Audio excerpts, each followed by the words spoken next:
It is the winter season of the year, dark and chilly. Perhaps it is a winter season in your life, dark and chilly there too. Come in to Christmas here. Let the light and warmth of Christmas brighten our lives and our world. Let us find in the dark corners of our souls the light of hope, a vision of the extraordinary in the ordinary. Let us find rest in the quiet of a holy moment to find promise and renewal. Let us find the child in each of us, the new hope, the new light born in us. Then will Christmas come. Then will magic return to the world.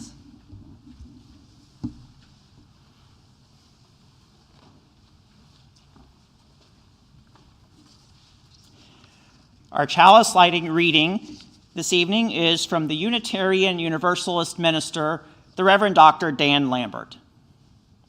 We gather together on this Christmas Eve as fellow sojourners looking for light, hope, peace, and love.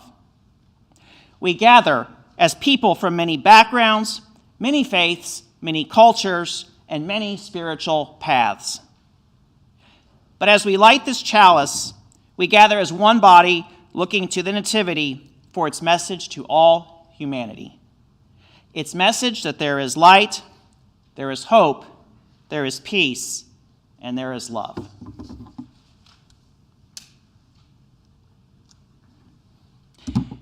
I invite you to rise in body or in spirit for the carol, O Come All Ye Faithful. The words are printed in your order of service.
The first of our gospel readings this evening, both of them taken from the gospel according to Luke.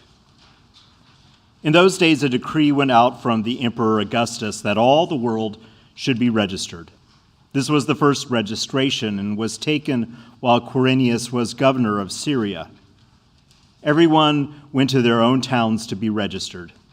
Joseph, also from the town of Nazareth in Galilee in Judea, went to the city of David called Bethlehem, because he was descended from the house and family of David. He went to be registered with Mary, to whom he was engaged and who was expecting a child. While they were there, the time came for her to deliver her child, and she gave birth to her firstborn son, and wrapped him in bands of cloth, and laid him in a manger, because there was no place for them in the inn. Here ends the first reading. Please remain seated as we join in What Child Is This?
Our second gospel reading.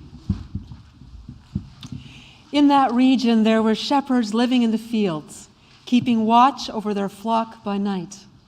Then an angel of the Lord stood before them, and the glory of the Lord shone around them, and they were terrified. But the angel said to them, "Do not be afraid, for see, I am bringing you good news of great joy for all the people. To you is born this day in the city of David a Savior, who is the Messiah, the Lord. This will be a sign for you. You will find a child wrapped in bands of cloth and lying in a manger." And suddenly there was with the angel a multitude of the heavenly host, praising God and saying, "Glory to God in the highest heaven, and on earth peace among those whom he favors."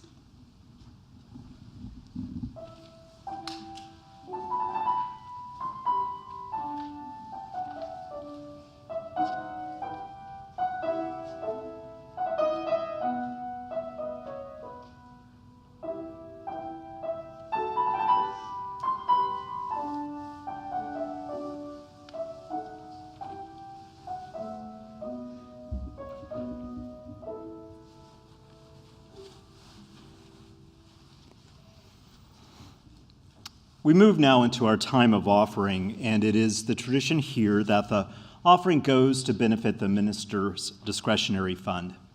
This is a fund that your ministers utilize in a variety of ways. It offers us the opportunity to help folks within the congregation and much further in the community as well.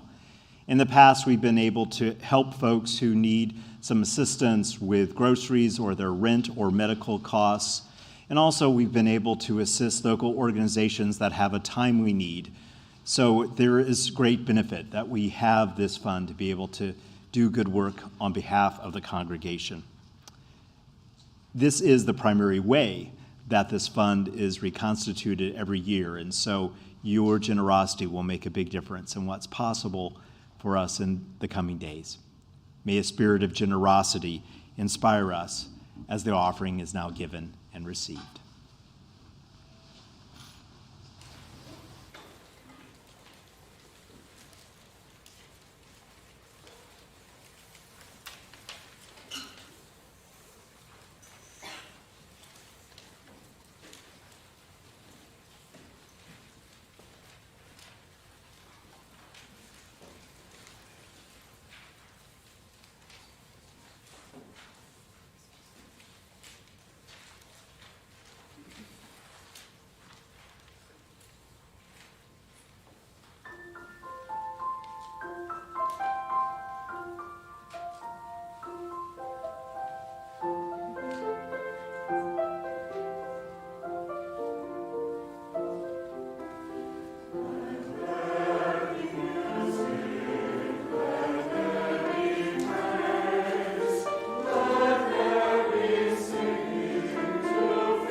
As the ushers come forward with the offering, may we dedicate this offering to its good work using the words that are printed in the order of service.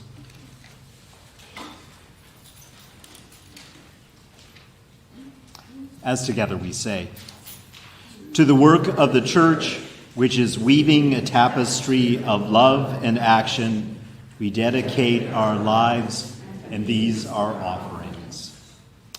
I invite you to rise in all the ways that you do and join us as we sing our next carol, Hark the Herald Angels Sing.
May all on whom this holy night sends be comforted and sustained.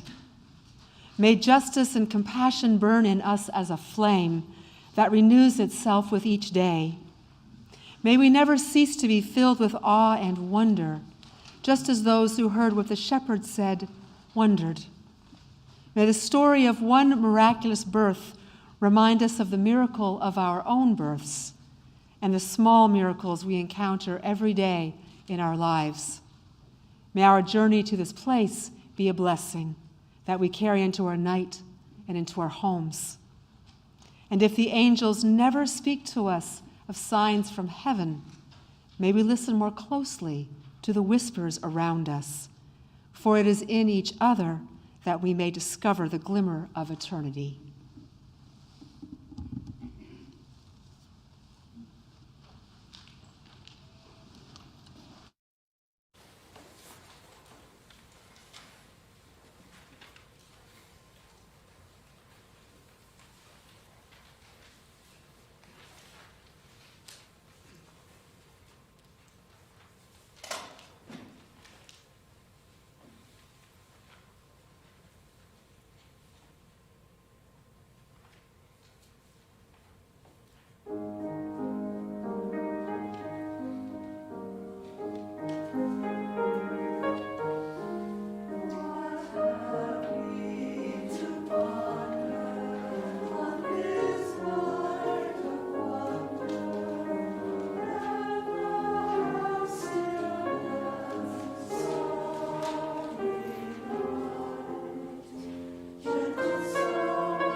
To say that the week, much less Christmas Eve, was going in unexpected directions would have been a laughable understatement if Helen had not felt so exhausted and anxious and downtrodden. I mean, several days before that, her husband had begun to feel strange at work and finally had driven himself to urgent care, and by the end of that day had undergone emergency heart surgery. She was anxious about, of course, how he would come through that, but he seemed to do okay, and they allowed him to come home right before the holidays. In the meantime, all of her kids were doing their best to rearrange their travel plans, and only her daughter, who lived in the neighboring town, was able to spend some time with Robert while they waited. And to make things harder, there had been a sudden winter storm that had hit just the day before and had messed up travel. The same winter storm that she was currently driving in. One of her least favorite things to do in the world, to drive in ice and snow. But the thing is, it had fallen to her to visit, given the circumstances, her mother-in-law, who was in a nursing home. They were so distracted by what had happened in the week that they'd almost forgotten entirely about her being invited over for Christmas Day, and she really was the only person who could make the journey. So there she was in the car, and to say that their relationship was a little bit strained was pretty accurate. It wasn't that they hated each other, but there was just no warmth, no easy rapport. And so she white-knuckled it and couldn't help but notice how many cars had already flown off on the side of the road. But she was there, and she was grateful that she'd made it okay. And as she walked into the nursing home, she noticed that her mother-in-law's door was ajar. And so she walked up carefully and looked inside. And her mother-in-law, Naomi, was sitting on a chair right beside the bed. And she was in her robe and looked practically like she was ready to go to sleep. And much to Helen's surprise, in one of maybe the only times she could ever remember, her hair was not up in a bun, but was down, so that this amazing big white silver mane of hair was hanging down on her shoulders. She noticed that, unlike it looked when her hair was pulled up in a bun, which was sort of part of her uniform as the middle school principal that she had been most of her career, with her hair down, she looked very thoughtful and vulnerable.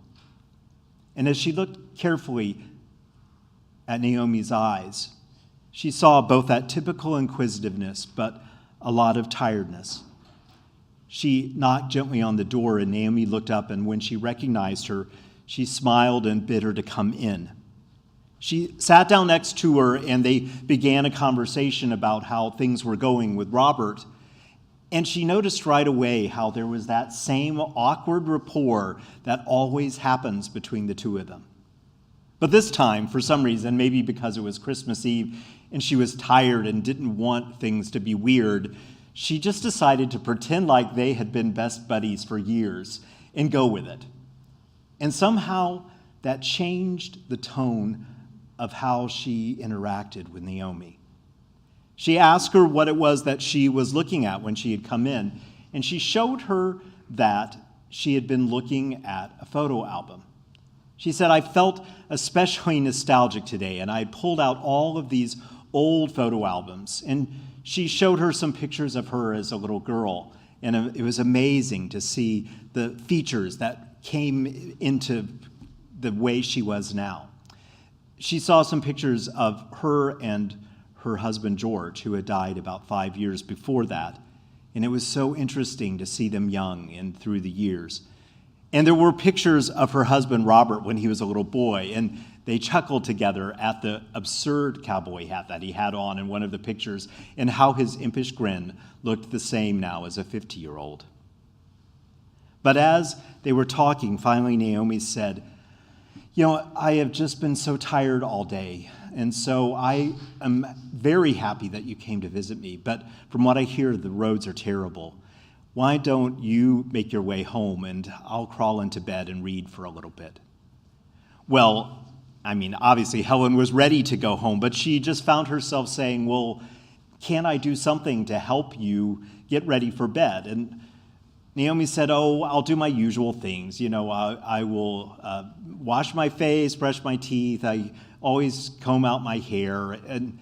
And before she realized that she was saying it, Helen said, well, I could brush your hair for you if you would like. And then she thought, oh, that is a weird thing to ask.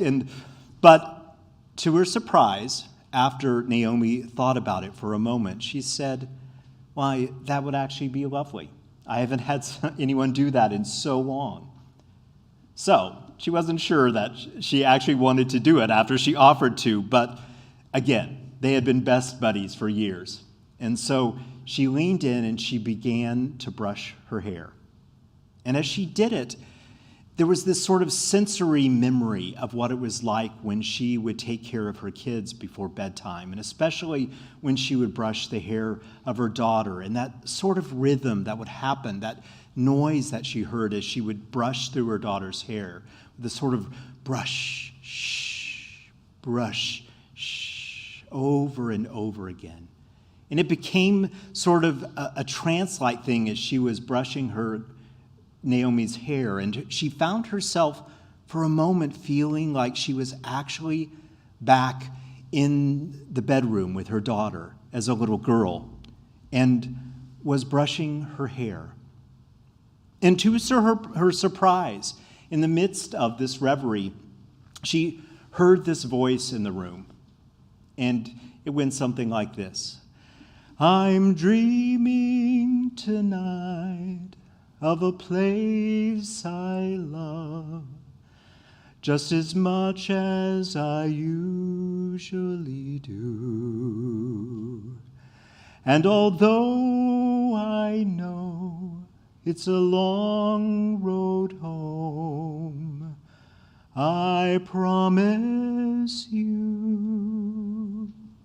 And to her horror, that was her voice that was warbling out that song. She had sort of gotten so caught up in the moment that she had started singing, and she was no singer. She could hold her own in a hymn and a sing-along, but the only other time that she ever sang solo was to her kids as she was putting them to bed. But she had started, so she decided, well, now it would be really strange if I stopped. And so she took a deep breath, and I'll be home for Christmas. You can plan on me. Please have snow and mistletoe and presents on the tree.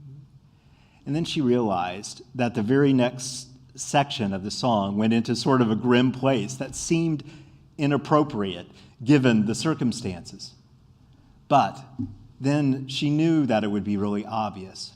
So she took a deep breath and said, Christmas Eve will find me where the love light gleams. I'll be home for Christmas, but only in my dreams. When she finished, for a few moments, everything was quiet. And then Naomi said, Helen, that was really beautiful. And she said, I am so sorry. I didn't choose it intentionally, but it was kind of sad to sing to you. And I'm sorry. I didn't mean to do something like that. And Naomi said, not at all. That actually was perhaps one of George's favorite Christmas songs. And I don't know how many times. He was such a sentimental sap that I would catch him listening to the radio and singing along with it. And every time he had a tear in the corner of his eye as he sang it. You know, it was really just like he was back in the room with me as you sang it. It was very nice, thank you. And so she gently helped her into bed without any further occurrences. And as she got ready to leave, she said, and I'm sorry that you can't come over tomorrow, but as soon as possible, we'll make it up and we'll have dinner together. And she said, well, if there's anything I can do, please let me know. But I have to say, it meant so much that you were here tonight. Thank you. As Helen made her way out to the car, and right before she opened the car, she stopped for just a moment. And behind her, she heard this sound in the distance. And before she even thought about it, she turned and looked around and laughed. Because for a moment, it was almost like she was a little kid looking around for Santa and his sleigh in the sky. But what she saw instead was that there had been a break in the clouds, just a small enough one so that she could see the stars clear and beautiful and crystalline. And she did feel like something was coming, something hopeful and loving and calm. And so she found that she could hardly wait to get in the car and drive home. She so wanted to be with the people that she loved. Here ends our story. As we move into the next section of our time together, may we reflect on what it is that we want from this holiday and how we might best find our pathway towards it.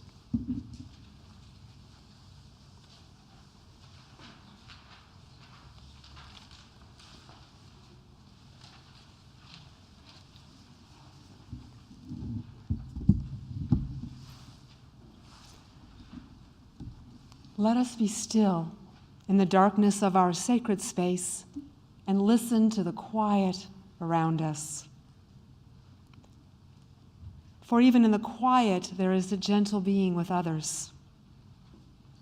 Let us feel the warmth of our community, knowing we are not alone. For in the quiet shadow is the glow of life within all.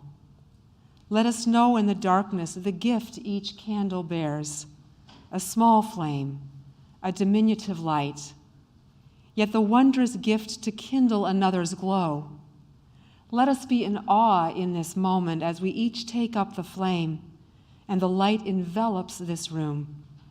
As hope for peace and goodwill fill this night, so may it be.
Our closing words are taken from Howard Thurman. I will light candles this Christmas, candles of joy despite all the sadness, candles of hope where despair keeps watch, candles of courage for fears ever present, candles of peace for tempest-tossed days, candles of grace to ease heavy burdens, candles of love to inspire all my living, candles that will burn all year long. Many blessings to all of you for joining us in this time together. And if you're ready to do so, I invite you to extinguish your candle, but not the glow that you will carry out into the night.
Be safe and warm as you journey home. Blessings on the new year. May it bring health and peace for us all. But most of all, Merry Christmas. Thanks for joining us this evening. See you soon.